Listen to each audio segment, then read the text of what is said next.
নবীন গ্রামকে যেন ধরিত্রী মাতা নিজ হাতে অনেক যত্ন নিয়ে সাজিয়েছেন। এখন বৈশাখ মাস, 1385 বঙ্গাব্দ।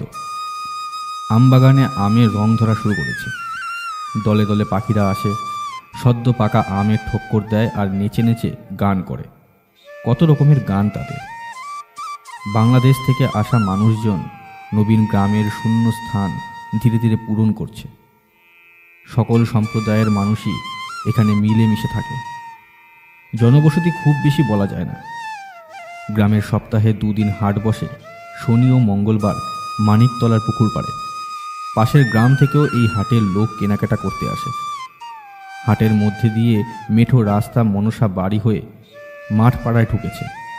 দাসেদের বাঁশঝাড় আর পরামানিকদের মাঠ পেরিয়ে যে বাঁকে কৃষ্ণচূড়া লাল হয়ে দাঁড়িয়ে আছে, সেই বাঁকের ধারেই সুরেন মণ্ডলের ভিটে বাড়ি। প্রায় 14 বছর হলো সুরেন তার মা হরিদাসী ও স্ত্রী আশালতাকে নিয়ে বসবাস শুরু করেছে। সুরেনের বছর 10-এর ফুটফুটে একটা মেয়ে আছে, নাম মিনা।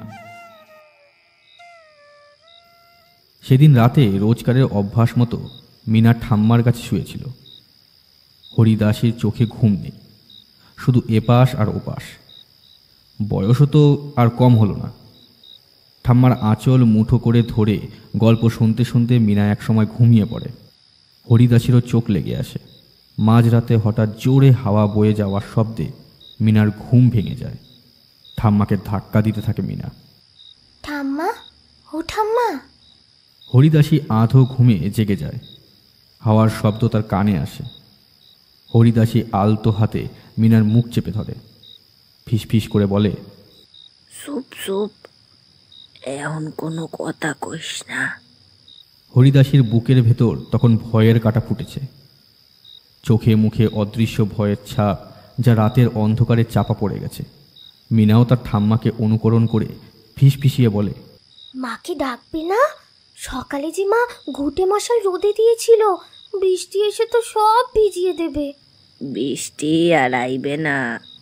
আচ্ছা ঠাম্মা, তুমি কি হাওয়া শুনে সব বুঝতে পারো কোন হাওয়ায় বৃষ্টি হয়?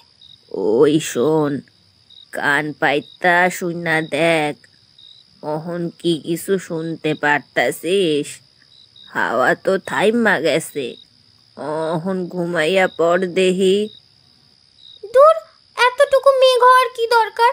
হাওয়া এলো আর গেল, এ যেন পাড়ার কাকিমা বেড়াতে এসেছিল। মাইয়াটা এত কথা কয়, শুরু করলে মোটে থামনের নাম গন্ধই নাই। মাইয়া মানুষের অত কথা কন ভালো না। মাথায় হাত বুলাইয়া দিতাছি, ঘুমাইয়া পড়।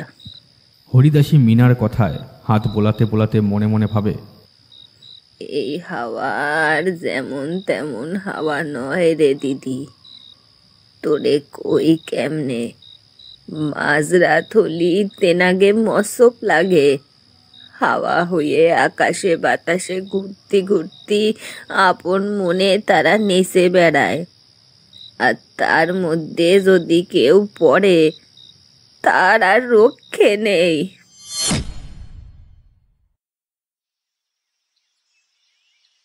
পরদিন দুপুরে হরিদাসী স্নান খাওয়া সেরে খেজুর পাতার পাটি বিছিয়ে দাওয়ায় পানের ডাবর নিয়ে বসে। এমন সময় মিনা এসে পেছন থেকে বলে, ঠাম্মা, ও ঠাম্মা, আজ একটা রাক্ষসীর গল্প বলো না। গত রাতের হাওয়ার কথা হঠাৎই হরিদাসীর মনে উদয় হতেই বিরক্তির স্বরে মিনাকে উত্তর দেয়, ওহ, ওরে বাবারে, রোজ রোজ এত ভূত পেতনি দৈত্য দানবের গল্প শোনা ভালো না। থাক, এত কষ্ট করে গল্প বলার দরকার নেই। নাতনির অভিমানের আঁচ পেয়ে হরিদাসী বলে, দেখা লই, দিদির আইস কয় মন রাগ হইছে, তা পান্ডা তো খাইতে দিবি। এই হেনে থির হয়ে বয় দেহি। হরিদাসীর পান খাওয়া শেষ হতেই মিনা এক ছুটে পানের ডাবর ঘরে রেখে এসে ঠাম্মার কাছে বসে পড়ে। আর কোনো ভূত পেতনির গল্প কমু না। আজ আমার ওপার বাংলা থেকে এইবার বাংলায় আইবার কথা, আর মুকুজ যে বাড়িতে কাম পাওনের গল্পই তোরে শোনামু। ঠিক আছে, তাই বলো। তখন গায়ে এত মাইনষের বাস ছিল না। বাজার কইতে ওই গোটা সারেক টালির দোকান ঘর ছিল। তখন সপ্তাহে 2টা দিন ওই মানিকতলার পুকুর পাড়েই হাট বইতো। আর সেইখান থেকেই তো গায়ের মাইনষের দরকার মতন কেনাকাটা করত। এখনকার মতন তখন ইটের রাস্তা ছিল না, চারোধার হইতে মাটির রাস্তা ছিল। গরমে যেমনি ধুলা হইতো, আর বর্ষায় 1 হাঁটু কাদা। এই রকম একখান বর্ষাতেই তো তোর বাপ মারে লইয়া এই দেশে আইলাম। তখন তো তুই হইস নাই। কতগুলান দিন দোকান ঘরের দাওয়ায় কাটাইছি। সকাল বেলায় দোকান খোলনের আগে বসকা বুসকি লইয়া চইল্লা যাওন লাগতো। ফের রাত হইলে দোকান বন্ধ করণের পর আমরা আইতাম। ওপার থেকে আইবার সময় একখান বড় তাঁবুর লগে কইরা আনছিলাম। বৃষ্টি মিষ্টি নামলে সব লইয়া মুড়ি দিয়া বইয়া থাকন লাগতো। কখন বৃষ্টি থামবো, কান পাইতা থাকনের কি জ্বালারে দিদি, তোরে কি কব। অনেকগুলান দিন কাটার পরেও যখন তোর বাপ ঘুইরা ঘুইরা না একখানা কাম না একখানা থাকনের জায়গা জোগাড় করতে পারলো, লগে যাচিরা মুড়ি ছাতু গুড় আনছিলাম তাও ফুরাইয়া আইলো। এরপর আমরা কি খাবো চিন্তায় মাথা খারাপ হইয়া আইতেছিল। তখন একদিন ওই মনসা বাড়ির রাস্তা ধইরা হাইটটা যাইতে যাইতে মুকুরজেদের ওই বড় মস্ত ফাটকওয়ালা বাড়িখানা দেখতে পাইলাম। তারপর কি হলো ঠাম্মা? চুপ কইরা শননের মন নাই দেখতেছি। আর বলবো না ঠাম্মা। না কইলেই ভালো। ঠিক আছে, এখন চুপ কইরা শোন। তখন দুয়ারের সামনে 3 জনে দাঁড়ায়া আছি। তোর বাপে খানিকক্ষণ পর কইয়া উঠল, ও মা, কারো লগে কি দেখা হইবে নাকি? সুররে ধমক দিয়া কইলাম, ভগবানের নাম লইয়া বাইরাইছি, ভরসা রাখতে হইবে। বলতি বলতি একজন আমাকে দেখে জিজ্ঞাসা করলো, তোমরা কারা, এইখানে দাঁড়ায় রইছো কেন? আমি কইলাম, বাবা, আমাগো হাতে কোনো কাম নাই, আর থাকুনের জায়গাও নাই। তোর বাপে কয় একখানা কাম ঠিক কইরা দাও না দাদা। সে কয় সেও নাকি এইখানে কাম করে। ওই হইল গে তোর মোহন জ্যাঠা।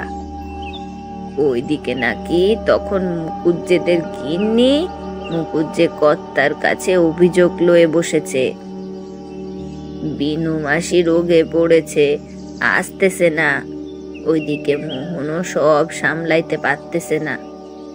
মোহন অন্দরে গিয়া আমাগো কথা কর্তা আর গিন্নি মারে কইতেই কর্তা বাবু বাইরে আইসে আমাগো লগে কথা কইল। তোর বাপে তখন কর্তা বাবুর পা জড়াইয়া ধইরা কান্নাকাটি করতে থাকে। কর্তা তখন তোর বাপের পা ছাড়তে কয় আর জিগায় আমরা কোন হান থেকে আইতাছি। কইলাম বাংলা থেক্কা। গায়ের কথা জানবার চাইলে কইলাম সোদেলগাঁও, বরিশাল জেলা থেক্কা। অগল কথা শুইন না কর্তা বুঝতে পারলো আমাগো এইখানে জানাশোনা কেউ নাই। ভগবানের ভরসাতে এই পথে বাইরাইছি। কর্তা বাবুর মনটা মস্ত বড়। ভগবানই আমাগো উনার ফাটকের সামনে আইনে দাঁড় করায় রাখিছিল। কামও জুইটা গেল, আর লগে থাউনের ব্যবস্থাও হইয়া গেল। প্রথম প্রথম কয়দিন ওই বড় বাড়িরই কাঠ রাখনের ঘরেই ঠাঁই পাইছি। তারপর কর্তার কথা মতো বাঁশ বিচলি আইনা ঘর বাইদ্যা এনে চইলাইলাম। বছর 4 পর তুই হইলি, তখন তোর মার কাম বন্ধ করতে হইল। আর তুই একটু বড় হইতেই তোর মা আর বাপে আমার কাম সারাইল। শুধু এক কথা, তোমার বয়স বাড়ছে, কাম করন লাগবে না। তুমি মিনারে লইয়া বাড়িতে থাকবা, আমরা কাম করব। সেই থেকে তোরে লইয়া দিন কাইটটা যায়। এই হইল গে আমাগো এই দেশে আইবার গল্প। আজ আবার শনিবার, হাট ঘুইরা শুরু বাড়ি আইবে। বেলা গেছে গিয়া, ফিতা আর চিরুনি খান লইয়ে আয় দেহি, চুলটা বাইধে দি, সন্ধে হইয়া আইবে এক্ষুনি। বিকিকিনির পর্ব প্রায় শেষ। দোকানদাররা যে যার সরঞ্জাম গোছানোয় ব্যস্ত।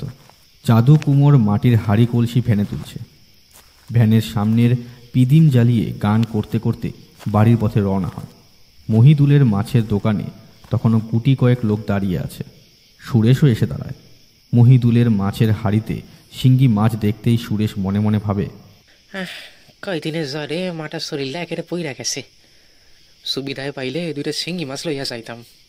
কিন্তু শিঙ্গি মাছের দাম জানবার পর সুরেশ মনে মনে বলে, মা গো, তোমার শিঙ্গি মাছ খাওয়াইবার ক্ষমতা তোমার পোলার নাই গো মা। তুমি মা চ্যাং মাছ খাইয়াই সুস্থ হও।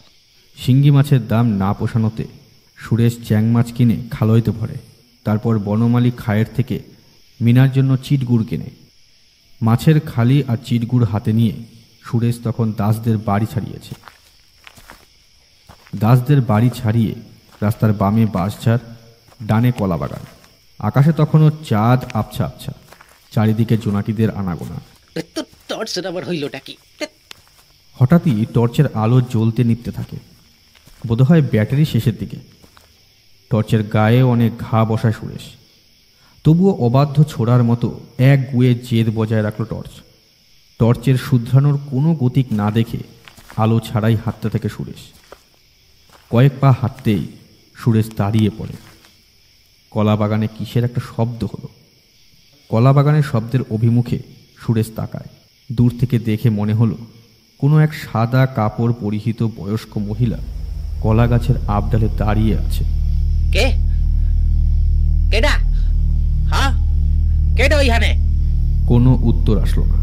সুরেশ টর্চে আবার ঘা বসালো। টর্চ এবার জ্বলে উঠল। টর্চের আলো কলা বাগানের দিকে পড়তেই এক ঝাঁক বাদুড় টানা ঝাপটে সুরেশের মাথার ওপর দিয়ে উড়ে গেল।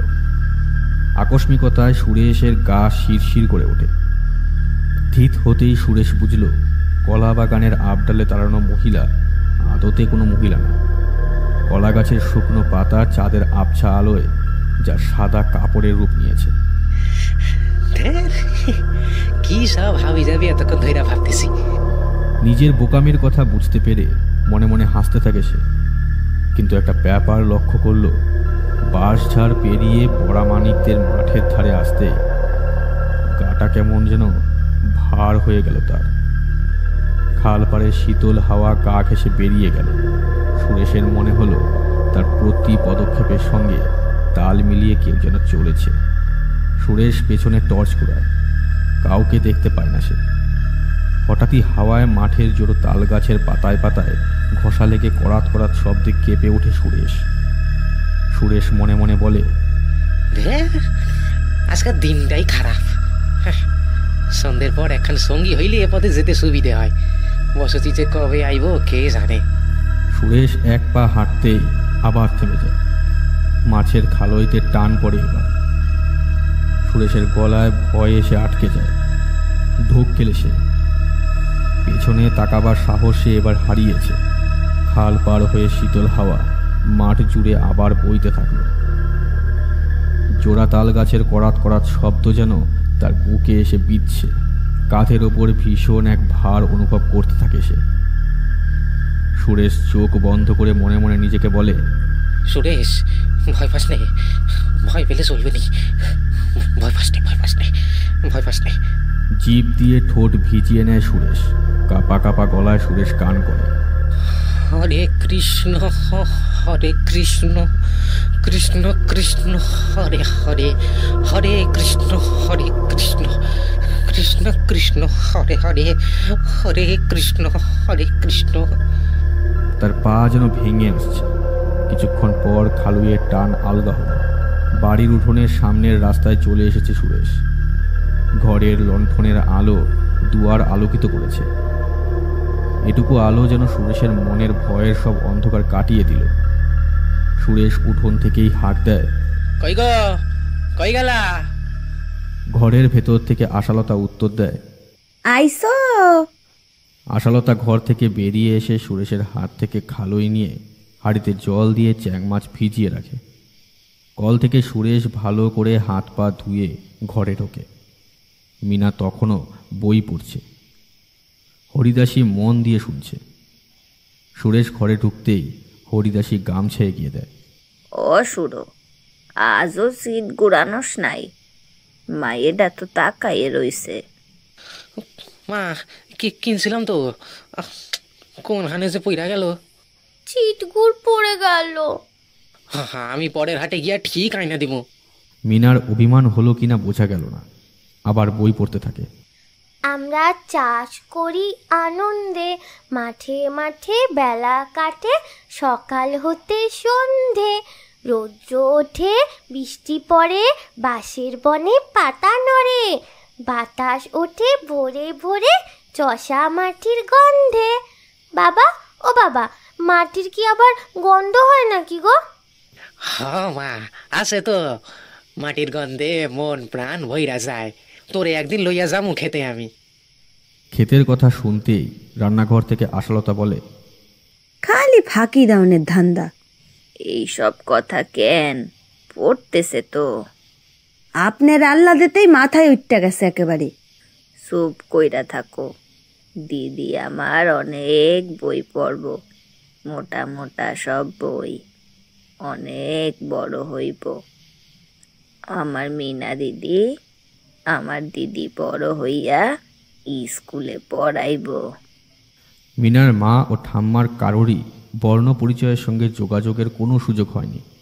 সুরেশের সেই সুযোগটা অল্প বিস্তর হয়েছিল। ভোর হয়। পাখির ডাকে ঘুম থেকে উঠে পড়ে সকলে। সুরেশ গোয়াল ঘরে গরুর নাদায় কাটা বিচালি আর জল ভরে দিচ্ছে। বাসি কাজকর্ম সেরে আশালতা মাছের হাঁড়ি আর বটি নিয়ে কলপাড়ে যায় মাছ কাটতে। হাঁড়ির ঢাকনা খুলতেই আশালতা হা। এ কি কাণ্ড! এ কি হইল? কি হইল গা বউ?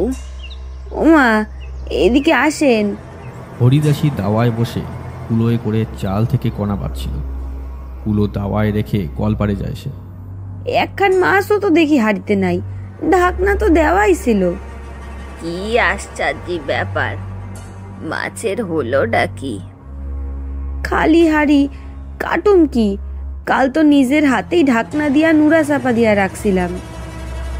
মন কয় বিলাইতে সব খাইয়া গেছে, কিন্তু নোরা যে চাপানো ছিল, এই আবার কোন ভুতুড়ে কাণ্ড! সুরেশ গোয়াল ঘর থেকে এসে বলে, চ্যাং মাছ বিলাই খায় নাই গো, নির্ঘাত পেতনিতে খাইছে। কাল তোমাকে কই নাই, যেমনি আমার গা বার হয়েছিল তেমনি বারবার মনে হতেছিল কে যেন আমার খাইল খান টাইনে ধরতেছে। ঢাকনা থাকতে বিলাই খাই কেমনে শুনি? ওমা, আপনার ছেলে কয় কি? হরিদাসী আশালতার চোখ মুখে ভয়ের ছাপ দেখে কথাটাকে এড়িয়ে দেওয়ার চেষ্টা করল। থাক থাক, ও কথা থাক। তোমার বেলা হইয়া যাইতাছে, আমি ভাত চাপাইয়া দিতাছি। বউটুনি শাক ভাইজা রাইখা যাও। তোমার তো আর সারাটা দিন দুইখানা পা এক করণের উপায় নাই। এখন কষ্ট করো, দিদি আমাগো বড় হইয়া নক, তারপর হগল কষ্ট ঘুইসা যাবে। মা, আমাগো কপালে কি আর অত সুখ হইবে? না হওনের কি আছে, হগল সময় কি একইভাবে যায় নাকি? দেখো না, নদীরও জোয়ার ভাটা আছে। মাইনষের জীবনে ভালো মন্দ থাকবো না, ইয়া হইনছ কখনো? আশালতা রান্না শেষে খাবার গুছিয়ে ঝুড়ি চাপা দিয়ে রাখে।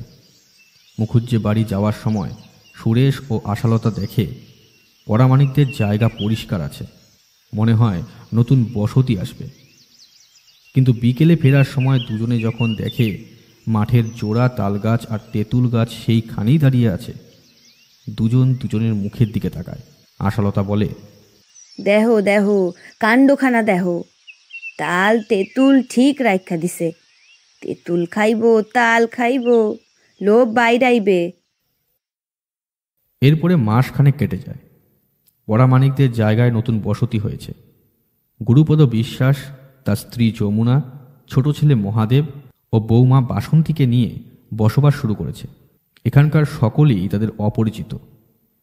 সামনে যাকেই পায় আলাপ সেরে নিতে একেবারে ভুল করে না। যমুনা বাসন্তীকে নিয়ে হাঁটতে হাঁটতে হরিদাসীর বাড়ি এসে পৌঁছায়। হরিদাসী তখন ল্যাম্পে কেরোসিন ভরছে। যমুনা বলে, দিদি, আমরা এই পরামনিজ্ঞ জায়গায় ঘর বাঁধছি, নতুন আইসি। কাউর সাথে তো আলাপ নাই, তাই তোমাদের সাথে আলাপ করতে আইসি।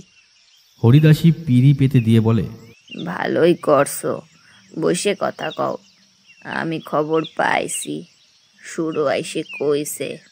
সুরো কি তোমার সাওয়াল? হয়, ওই একখান পোলা আমার, একমাত্র শিবরাত্রির সলতে। পোলার বউ মুকুজ্জের বাড়িতে কাম করতে গেছে, আইসে পড়বে নে। তা তোমার কয়খান পোলা? আমার 2 সাওলা। বড়জন সহদেব ওই বাংলাদেশেই আছে, ছোটজন মহাদেব, আর এই হলো গা আমার ছোট বউ। তা বাংলায় তোমাকে বাড়ি কোনা নেছিল? পাবনা জেলার গোপালগঞ্জে। আমাকে বাড়ি ছিল সোদের গাঁও, বরিশালে। কখনো গেছো আমাদের গায়ে? না, কোনো যাওয়া হয় নাই। আমাগো তোমাকে গায়ে যাওয়া হয় নাই। সে যা হয় হোক গে, 2 গায়ের মানুষই তো একই জায়গায় এসে পড়েছি। হগল গল্পই শুনুম, ভালো হইবে। নতুন জায়গার অজানা কত জানা যাইবে। এত বছর আইসি এখানে, দেশের কথা মনে পড়লে চোখে জল চলে আসে। তা তোমার পোলা কি কোনো কাম জোগাড় করতে পারছে? হ্যাঁ, ওই পরামনিজ্ঞ ধান কলে সাড্ডা প্যাট চালাতে হবে তো। হরিদাসী দুজনকে বসতে দিয়ে ঘর থেকে বাটিতে মুড়ি মোয়া আর ঘটিতে করে জল নিয়ে আসে। বাসন্তী বলে, মাসি আবার এইসব কেন? এই পেট তোমার আইলা, হুদা মুখে যাইতে দি কেমনে তোমারে? খাওয়া শেষ করে যমুনা বলে, এখন উঠি গো দিদি, তোমরা যাইও আমরা সাওয়ালের বাড়ি। যাবো কলি হবিনে কলাম, জাতি হবি কিন্তু। জামু জামু, প্রতিবেশী হইল গা আপনার জন। বিপদে আপদে প্রতিবেশী হগলের আগে আইসে দাঁড়ায়। তোমরাও আইসো মাঝে মাঝে। মহাদেব কাজ শেষ হবার পর বাড়ি আসে। মহাদেব উঠোনের কাছে আসতেই খেয়াল করে কেউ বুঝি তেঁতুল গাছের নিচে দাঁড়িয়ে আছে। মহাদেব জিজ্ঞাসা করতে যাবে কেউ ওখানে, এমন সময় এক দমকা হাওয়া আসে। চোখে ধুলো ঢুকে যায়, চোখ বন্ধ করে ফেলে সে। যতক্ষণে চোখ মেলল তখন সে আর কিছুই দেখতে পেল না। ঘরে ঢুকে যমুনাকে জিজ্ঞাসা করে, হ্যাঁ গো মা, এই আমাগো বাড়ি কেউ আইছিল নাকি? না, কেউ আসে নাই তো। কেন, কি হইছে? না, এমনি জানলাম নতুন আইসি, কেউ আসে কিনা তাই। আলাপ সারিদি হতে হতে যাওয়া আসা হবি। তা তুই বাবা মন দিয়ে কাম করতেছিস তো? এক কথায় তরে কাম দিছে, তার মানটা রাখিস কিন্তু বাবা। হ্যাঁ, তুমি তো আমারে জানো মা। বিশ্বাস বড় মূল্যবান, সেইটা সব সময় মাথায় রাখিস। সারা দিনের খাটাখাটনি শেষে বিছানায় পিঠ দিতেই মহাদেবের চোখে ঘুম নেমে আসে। বাসন্তীরও তাই। রাতে ঘুম ভেঙে যায় বাসন্তীর। বাইরে বেরোনোর প্রয়োজন হয়ে পড়ে। মহাদেবকে সে আর ডাকল না, সাহস করে একাই বাইরে বেরিয়ে যায়। দুয়ার পর্যন্ত আসতেই সে থেমে যায়। চাঁদের আবছা আলো আধারিতে তার চোখ চলে যায় সামনের তেঁতুল গাছে। বাইরে কোথাও হাওয়ার টিকিটিও নেই, কিন্তু তেঁতুল গাছ জোরে জোরে তুলে চলেছে। বাসন্তী দু হাত দিয়ে চোখটা ডলে নিল। তার কি মাথা ঘুরছে? না, মাথা তো ঘুরছে না। তাহলে? বাসন্তী ভয় পেয়ে গেল, আর বাইরে গেল না। তাড়াহুড়ো করে ঘরে ঢুকে দৌড় দিয়ে দেয়। শরীরের মধ্যে অস্বস্তি আর ভয় নিয়ে মহাদেবের পাশে শুয়ে ভোরের প্রতীক্ষা করতে থাকে। সকালে যখন বাসন্তী গত রাতের কথা মহাদেবকে বলে, মহাদেব হাসির ছলে কথাটাকে উড়িয়ে দেয়। আরে এই ভুল দেখেছ, না হলে স্বপ্ন দেখিস। বাসন্তী এ কথা বাড়ির বাকিদের আর বলল না, পাছে যদি তারাও হাসে। সেদিন মঙ্গলবার। হাট থেকে মহাদেব ইলিশ মাছ এনে বাসন্তীর হাতে দেয়। যমুনা বাসন্তীকে বলে, ছোট ছোট করে কাটতি হবি, সন্ধ্যা বসে গেলি তারপর রান্তি যেও। সন্ধে গড়িয়ে গেছে। বাসন্তী রান্না বসাতে যায়। এক উনানে ভাত চাপিয়েছে, পাশের উনানে কড়াইতে তেল গরম করতে বসিয়েছে। নুন হলুদ মাখানো মাছের টুকরোগুলো গরম তেলে ছাড়তে ছাড়তে বাসন্তী মনে মনে বিড়বিড় করতে থাকে। পদ্মার ইলিশের সেই স্বাদ আর পাই কোন হানে, সেই স্বাদ যেন এখনো একেবারে জিভে লাগিয়ে আছে। হঠাৎই তার ভাবনায় ব্যাঘাত ঘটে। এই মাছ দে না দিবি, মাছ কি সুবাস, দে না মাছ, আমারে আমারে মাছ দে। রান্নাঘরের পাকাটির বেড়ার ওপার থেকে নাকি নাকি গলায় কে যেন মাছ চাইতে থাকে। বাসন্তীর বুক ধড়াস করে ওঠে। সঙ্গে সঙ্গে তার মনে পড়ে যায় কোনো এক সময় তার মায়ের মুখে শোনা তার দাদুর বাড়ির গল্প। বাসন্তীর দাদু নাকি একবার লক্ষ্মীপুর হাট থেকে ইলিশ মাছ নিয়ে পদ্মা নদী পার হয়ে বাড়ি ফিরছে। সন্ধে হয়ে এসেছে, শনিবারের দিন। মাঝি দাঁড় বাইতে থাকে, কিন্তু কুল আর খুঁজে পায় না। নৌকা একবার এদিক তো একবার ওদিক। বাসন্তীর দাদু মাঝিকে জিজ্ঞাসা করে কেন এমন হচ্ছে। মাঝি শুকনো গলায় বলে সে কিছু বুঝতে পারছে না কি হচ্ছে, কিন্তু মনে মনে কিছুটা আঁচ করতে পেরেছিল। শুধু মুখে প্রকাশ করার সাহস সে পায়নি। শেষে যখন নৌকা পাড়ে পৌঁছালো, সন্ধ্যা গড়িয়ে অন্ধকারের কালো চাদর বিছিয়ে দিয়েছে। বাসন্তীর দাদু মাছ নিয়ে বাড়িতে ঢোকে, আর বাসন্তীর দিদা মাছ কেটে ধুয়ে রান্না বসায়। সেদিনও তার দিদা এমনই এক খ্যানখ্যানে নাকি নাকি গলায় মাছ চাওয়ার আওয়াজ শোনে। সে সময় তার দিদা উঠানের মধ্যে লোহার খুন্তি পোড়া দেয় আর বলে, মাছ ভেজে দিচ্ছি। ওরা খুন্তির ওপর একখানা মাছ ভাজা দিয়ে বলে, এই নে। তারপর সে লম্বা হাত বাড়িয়ে মাছ নিতেই আবার সে খ্যানখ্যানে গলায় চিৎকার করে ওঠে। তারপর সব চুপ। বাসন্তীও তার দিদাকে অনুসরণ করল। চেঁচানোর শব্দে মহাদেব আর যমুনা ঘর থেকে বেরিয়ে আসে। বউ, বাইরে কেটে চেঁচাইলো, টর্চ কান বেরোতে কি হয়? কেন, কি হয়েছে? বাসন্তী মহাদেবের কথার কোনো উত্তর দিল না। বাসন্তী রান্নাঘর থেকে ল্যাম্প উঁচিয়ে ধরে ঘরের পেছনে যায়। তার পেছনে যমুনা ও মহাদেব। এদিকে কাক মরা বইরা আছে। বইকালে ঘরে লাকড়ি তুলে কিলুম, তখন তো চোখে পড়ে নাই। যা হইছে হইছে, ঘরে চলো, সবাই খায় নাও। মাছের ঝোল নামিয়ে ঘরে নিয়ে যায় বাসন্তী। পিড়ি পেতে সবাইকে সযত্নে খেতে দিল। খাওয়া শেষ করে যমুনাকে বলে, মা আসেন দেখি, বাসন কটা ধুয়ে নেই, কতা কতি কতি তাড়াতাড়ি ধোয়া হয়ে যাবেনি। বাসন মাজা শেষে দুজনে বাসন নিয়ে ঘরে আসে।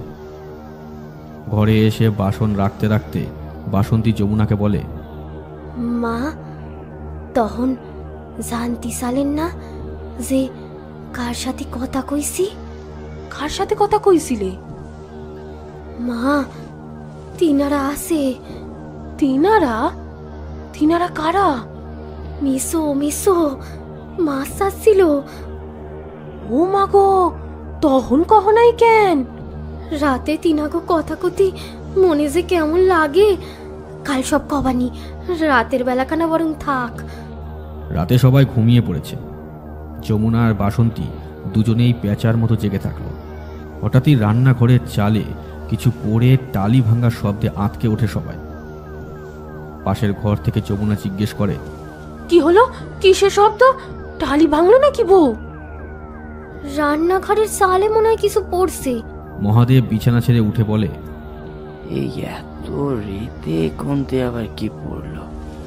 তোমাকে উঠতে হবে না, আমি দেখে আসি। মহাদেবের সাথে বাসন্তীও নামে চৌকি থেকে। বাসন্তী দরজা খুলতেই পায়ের কাছে তাল এসে পড়ল। মাগো, কে কে? বাসন্তীর কথা শেষ হলো না। বাসন্তীকে লক্ষ্য করে কেউ যেন একের পর এক তাল ছুটতে থাকে, যদিও এই কার্যকরী সত্তা অদৃশ্য। দৌড় দিয়ে দাও।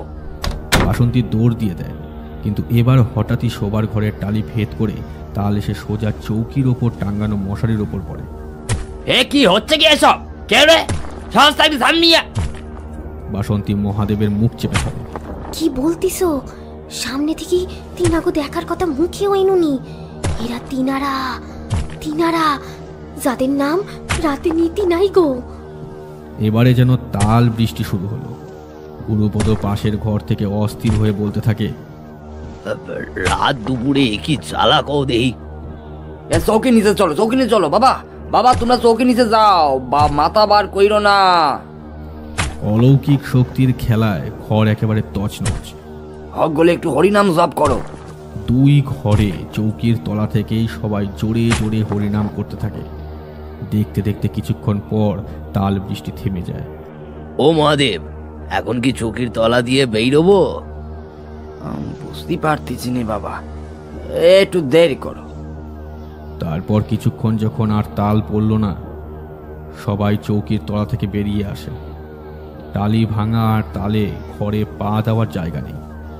গুরুপদ টর্চ মেরে ঘরের চারপাশ দেখতে থাকলো। ও মহাদেব, কদিন আগে ঘর বাঁধলি, এখন কি করবি নি? দেখা যাইবি না। নতুন করি করা কি এত সোজা কথা? সকাল হোক, কিছু একটা করা যাবিনি। বাকি রাত সবাই চৌকির পাশে বসেই কাটায়। ভোরের আলো ফুটতেই বাইরে বেরিয়ে দেখে ঘরের মতো উঠোন জুড়েও তাল পড়ে আছে। গুরুপদ মাথায় হাত দিয়ে দাওয়ায় এসে বসে। বাবা, কাল সন্ধ্যের ঘটনা আপনাকে কওয়া হয় নাই। কি ঘটনা বউ?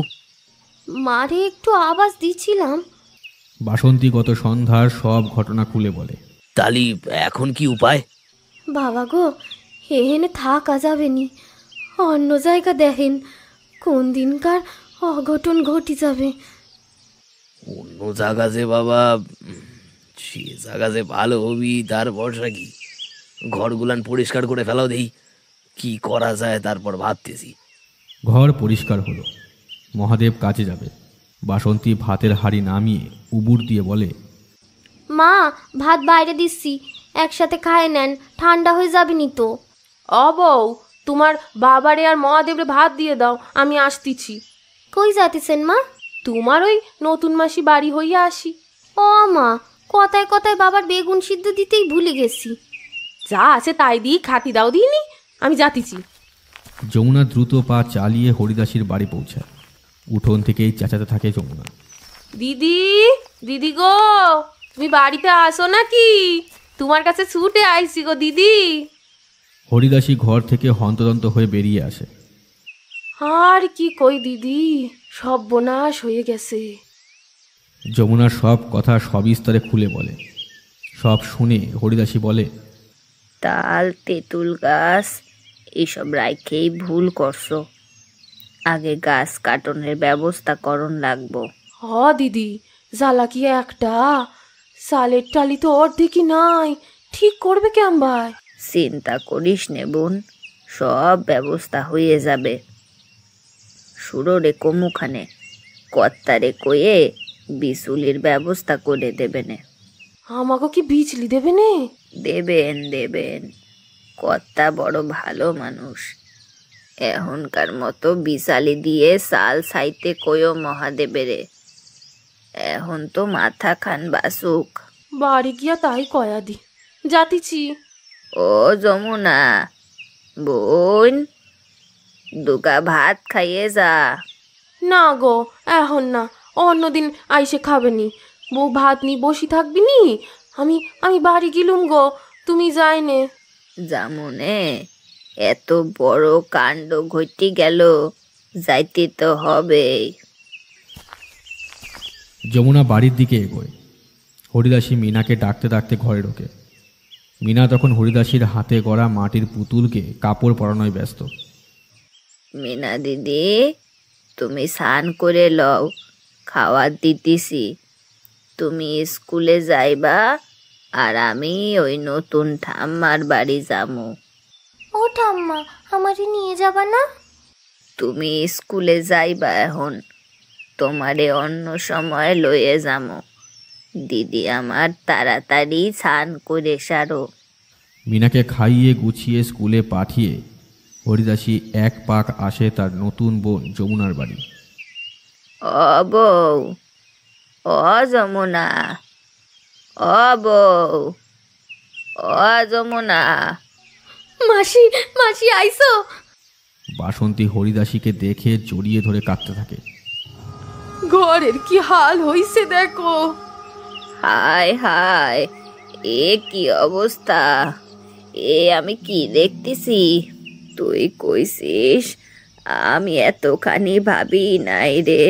কি ক্ষতি যে হইছে, এ পূরণ হবি কত দিনই। আশ্চর্যের কথা, তাল গাছ কত দূর, এখানে আইলো ক্যাম্বায়। আকাশ পাতাল ভাইবেও তো উত্তর পাচ্ছি নে। মাসি গো, সব পুতুরি কাণ্ড। এ দেশে আইসে খাবো কি, থাকি কোন হানে, ঠিক করাই হলো গিয়া বড় কাম। কোন হানে থাকতাছি বুঝিব ক্যাম্বায়। ওরে ও বোন, আমাকে যখন ঘর বাঁধে কত হাড়গোড় বাইরইছে, তা যদি দেখতিস। তা বলে কি চলে গেছি? করুম কি, ভয় পেয়ে যামু কোন হানে?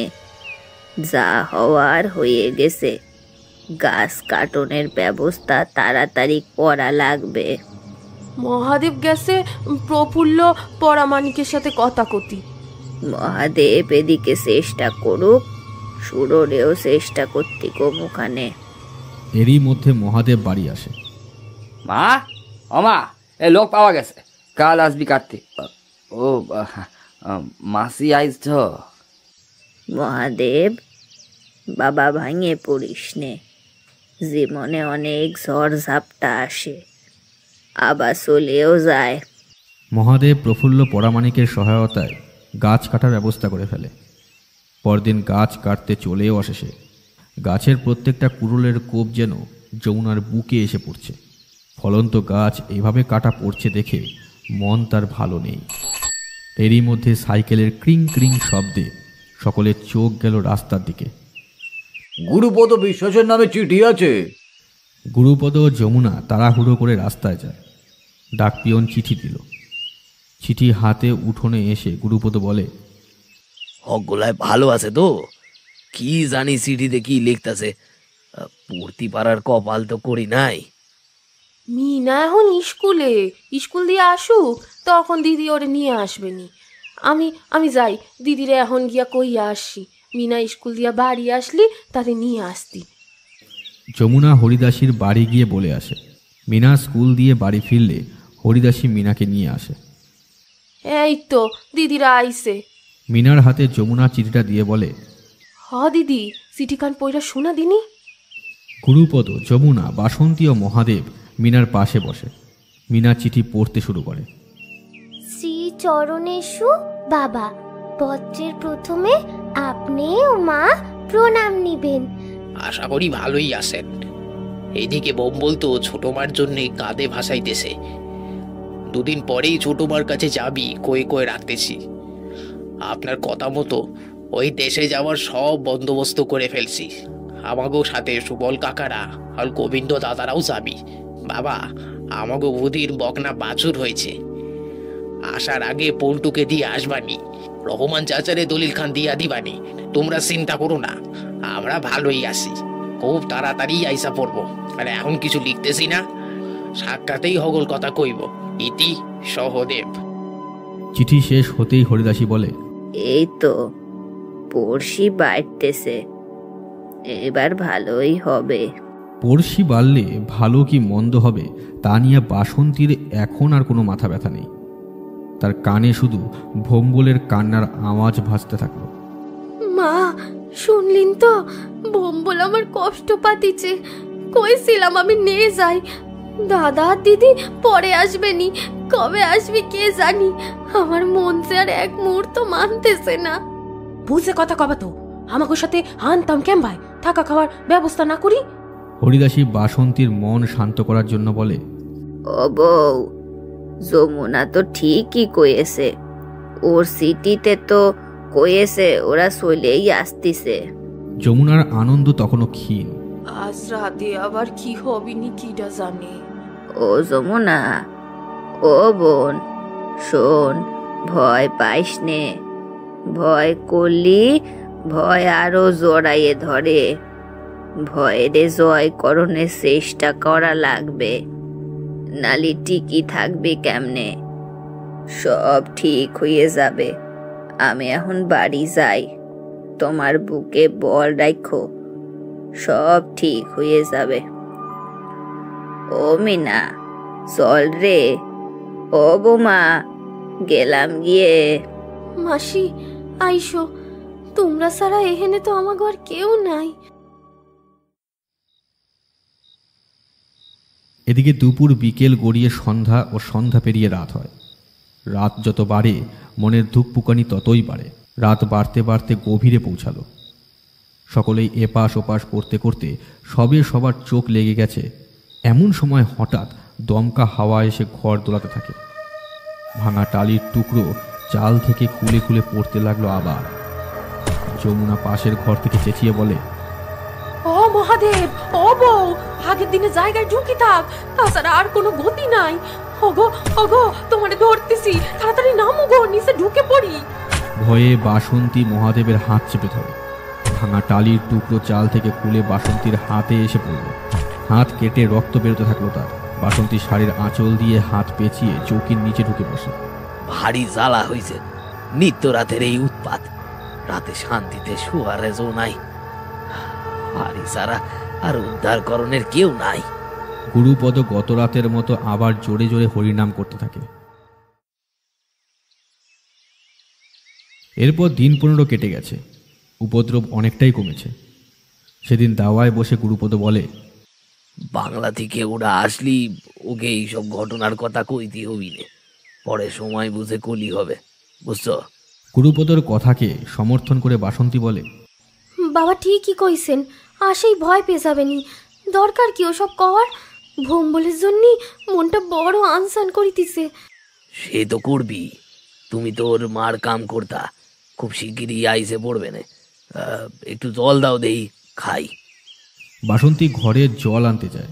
এমন সময় বাংলাদেশ থেকে যাদের আসার কথা তারা এসে হাজির। গুরুপদ ওদেরকে দেখতে পেয়ে আনন্দে চেঁচাতে থাকে। ওরা কতি কতি চইলে আসে। ও বৌমা, বাইরে আইসা দেখো।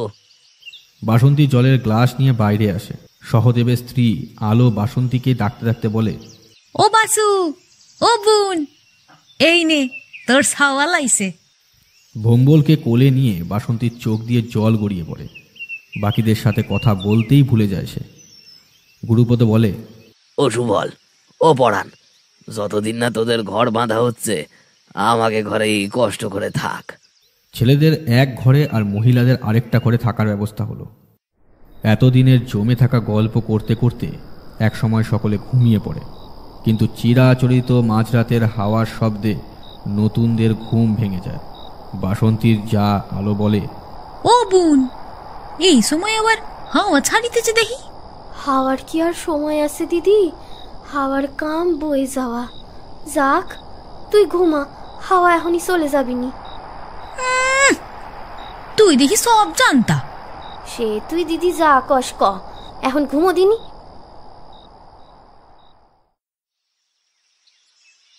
সকালে উঠে আলো উঠোন ঝাড় দিতে দিতে বলে, ওমা, কাল রাতে যে হাওয়ার শব্দ পেলুম, দেখে তো মনে হইতেছে না।